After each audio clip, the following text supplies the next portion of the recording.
আসসালামু আলাইকুম সম্মানিত গ্রাহক, এবি ইলেকট্রিকের পক্ষ থেকে জানাচ্ছি আন্তরিক শুভেচ্ছা ও অভিনন্দন।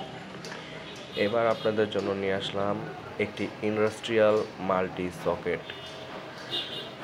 মূলত আমাদের এই মাল্টি সকেটটি 16 এম্পিয়ার 3 পিন।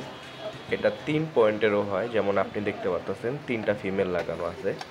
আবার এটা আমাদের 4 পয়েন্টেরও হয়, মানে 4টা ফিমেল লাগানো থাকে। আমাদের এটা 32 এম্পিয়ারও হয়, সেগুলো একটু বড় বড় ফিমেল লাগানো থাকবে। এটার সাথে এক্সট্রা কোনো প্লাগ দেওয়া হয় না, আপনারা চাইলে আলাদা আমাদেরকে পারচেস করতে পারবেন প্লাগ। আমাদের এখানে যে ব্রেকারগুলো লাগানো আছে, আপনি চাইলে সেগুলো পরিবর্তন করে আমাদের থেকে নিতে পারবেন। আপনার মনের ইচ্ছা মতো আপনাদের ব্র্যান্ড চয়েস করতে পারবেন। যে ব্র্যান্ডের বলবেন সেই ব্র্যান্ডেরই ব্রেকার লাগিয়ে দেওয়া যাবে। আর এটা লাগানোর জন্য যে ভিতরে একটা গ্যালন দেওয়া আছে, যেন আপনার তারগুলো কোনো সমস্যা না হয়। কেনার জন্য হোয়াটসঅ্যাপ নাম্বারে যোগাযোগ করতে পারেন, আমাদের দোকানে এসে ক্রয় করতে পারেন। আসসালামু আলাইকুম।